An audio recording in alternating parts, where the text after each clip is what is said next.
सबसे पहले तो मैं इस चंडीगढ़ और शिमला ये बाईपास पर उनको बधाई देना चाहता हूं जिन मजदूरों ने अपना परिश्रम पूरी तौर पर करके इस टनल को बनाने का काम किया है। इंजीनियर्स को, परियोजना के निदेशक को और उस फॉर्म को भी जो इतने हार्डशिप के बाद भी इस टनल को बनाने के लिए काम किया है।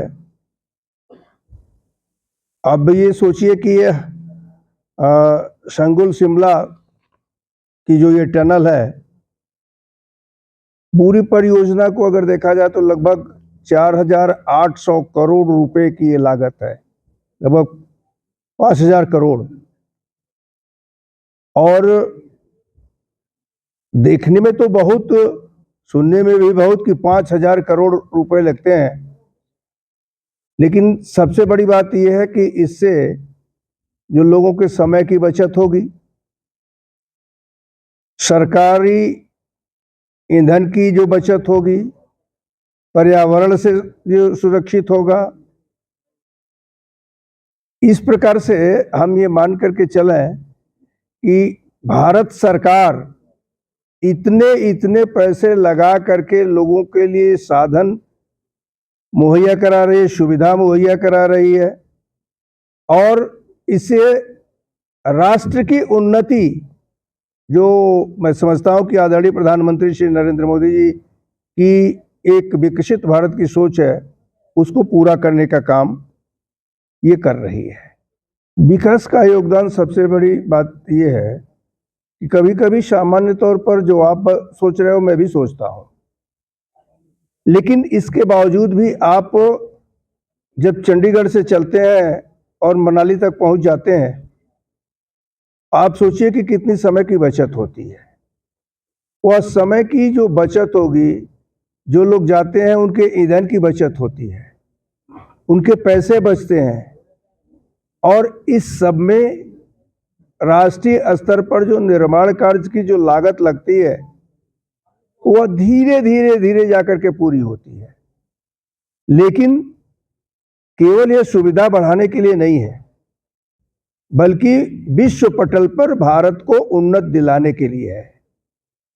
इस नाते हम आज लोग भी ये कह रहे हैं कि अमेरिका जैसी सड़कें भारत में भी है। अटल बिहारी वाजपेयी जी के समय से जो शुरू हुआ, आज वो धीरे धीरे बढ़ता चला जा रहा है, तो यह देश के स्वाभिमान का भी प्रतीक है। और इस पूरे परियोजना में लगभग 12,000 पेड़ कट भी रहे हैं, लेकिन 12,000 पेड़ कट रहे हैं तो लगभग 27,000 पेड़ के लगभग लगाने का भी काम हो रहा है। तो जो कट रहे हैं उसका दोगुना से अधिक पेड़ लगाने का भी काम इस परियोजना के अंतर्गत है। इस नाते जो ही आपने प्रश्न किया है, हम ये मान करके चलते कि प्रधानमंत्री जी की जो यह योजना है, सभी लोगों को इसमें लग कर करके मां के नाम एक पेड़ लगाएंगे, तो हमारे यहाँ शास्त्रों में कहा गया कि एक वृक्ष 10 पुत्र समान, मतलब उसकी उम्र जो होती है वह 10 पीढ़ी के समान हो जाती है। तो सबको करना चाहिए, सबको लगना चाहिए और पेड़ लगाना चाहिए जहां भी उसको स्थान मिले। संदेश तो सबसे बड़ा यही है कि जिस टनल के में हम गए हैं, जिसका निरीक्षण किए हैं, अभी एक टनल खुली है, दूसरी अभी पूरी नहीं हुई है। इस पार से लेकर के उस पार तक हम आ जा करके गाड़ी से गए हैं। लोगों को खुशी इसी बात की है कि जो लोग 1.5-2 घंटे का सफर का पूरा करते थे, अब वो पैदल इस टनल से धीरे से निकलते चले जा रहे हैं। तो यही सबसे बड़ा ये है कि अभी सब लोग इस टनल को बनते हुए देखें, और जो लोग बना रहे हैं उनको सपोर्ट करें, विकास में सपोर्ट करें, जहां जहां आवश्यकता हो वहां पर स्थानीय लोग इस परियोजना को अपना समर्थन देने का काम करें। धन्यवाद।